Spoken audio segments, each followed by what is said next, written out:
Hi there, and welcome to another one of my classic reviews where I pick one of my all-time favourite movies, give it a rewatch and then come review it. And in this video I'm talking about The White Ribbon. So The White Ribbon is a 2009 film by Michael Haneke. It won the Palme d'Or and it's one of the best films of the last decade. It's a really interesting work that presents a really interesting idea and has a really fascinating central context which makes it a very brilliant film. It's a film which really asks us where evil comes from and where it is that evil takes root in society and why it takes root, and it asks us how it is that we can allow evil to grow and where does it come from.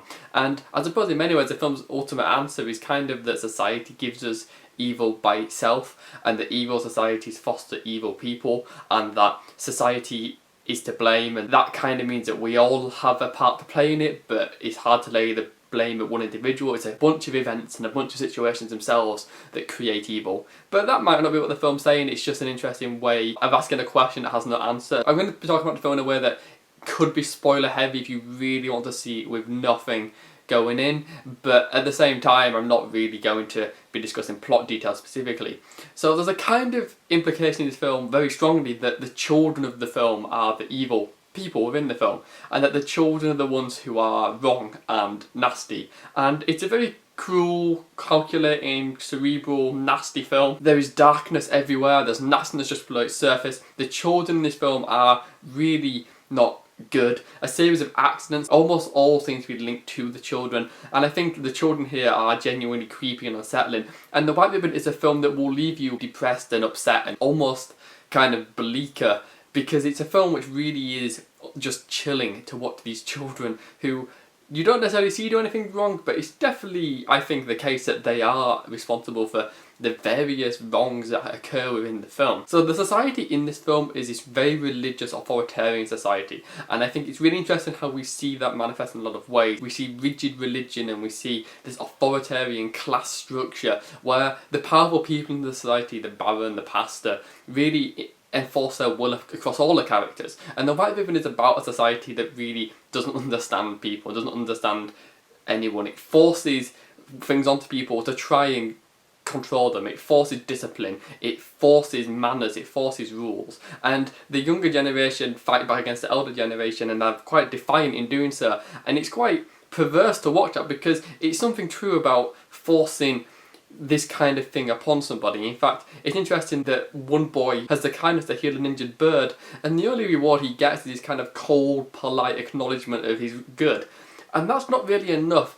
You know, in a world that is this cold and is this focus on discipline and punitive measures, it's no wonder in a way that the children feel detached. I think it's kind of important that there's no real love between parent and child in the film. In fact, the parents here often look for substitutes, so they don't have to care for their children. They look for nannies, they look for religion, they turn to discipline. It's all about tough love and not actually caring. And I think this creates a society in the film where the characters are all just quietly evil and no one's going to acknowledge it because it's not polite to acknowledge it. You're not meant to talk about it, you're not meant to say this stuff. I mean, is there anything more ineffectual than trying to stop an evil child by tying a white ribbon to them, which is kind of a point in the film. There is no real way to stop evil if it is there, and if the only thing that you've done is just just oppress them, just discipline them, just keep everything up. I mean, everything in this society is repressed. I mean, sex is repressed in The White Ribbon, and what sex we do see is unhealthy and undesirable and not good.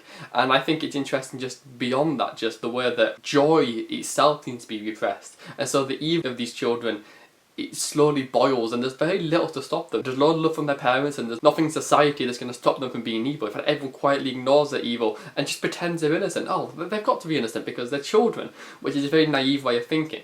Now, of course, The White Ribbon is actually a lot more than just about evil. It's about a very specific evil, and it's about the Nazis. Because the film took place in 1913, and the children within this film were the generation that would grow up to become the Nazis.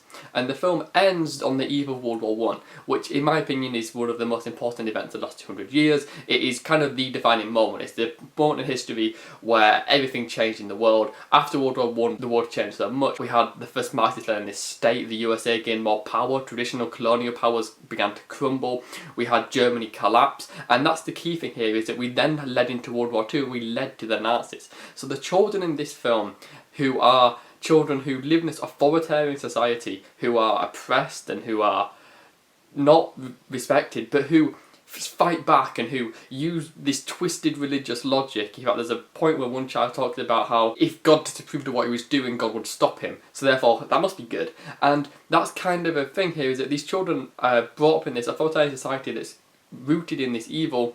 And then after World War One, after Germany suffers these defeats, after Germany will collapse economically, after Germany will collapse militarily, and after they will embark on democracy, which they eventually turn against and become the Nazis, these are those children. These children who become the Nazis were the evil children in this film. You can't blame anyone but the Nazis themselves for being Nazis. But the question comes, where did the Nazis come from? And the thesis that this film presents, which is that the roots of Nazi ideology can be found if you go further back to the roots of religious authoritarianism, is an interesting idea, that those ideas that they grew up with stay with them, or at the very least, when those ideas change post World War One, they then nostalgically go back to this sort of time period and adopt a stricter regime like the Nazis. And I think it's fascinating that this film is almost a parable. It's told like a story of kids, and there's a voiceover that tells us the events. It's very much a film which plays like it's telling us, look, you know, here's what happened to these kids. And it ends without ever telling us that these kids become Nazis. It doesn't go that far. But if you think about it, that's what this is about. It's about the children who will grow up to be Nazis. And it's about the idea that, well, where did that evil come from? Because that evil had to come from somewhere for them to adopt that ideology.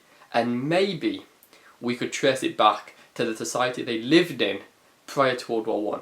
Now, obviously, this is just one theory. It's not a film which I think is necessarily saying it has the answer. In fact, what I love about The White Ribbon is that it doesn't claim to be authoritative, it doesn't claim to have the answers. It asks this open-ended question, where did Nazis come from? Shows us a world where young people would grow up to become Nazis and goes, is this it? Is this the reason? And I think that's fascinating. And I think you could definitely analyse this, and I think if with a historical lens you could definitely find ways that this is and isn't true, and I think you could probably really go through the White Ribbon with a fine-tooth comb and find a lot of interesting details here. It's a film which has this great central idea, which is where does evil come from, and specifically where does the Nazi evil come from. And I think from beyond that we can infer a lot about the world, we can infer a lot about society, and I think The White Ribbon is presented stunningly. It's got this black and white cinematography which is really slow and static, and this colourless, slow, dreary world is presented to us in a way which I think is never less than engaging. It's totally easy to watch despite the fact that it's depressing and dark and cold and seemingly quite lifeless. It has a lot to offer, it has a lot of ideas, and it really is a film that has a great central premise, although the premise doesn't really reveal itself until you think and consider the historical context of the piece. It's a fantastic work, one of my favourite films of recent years. The White Ribbon is just an obvious classic.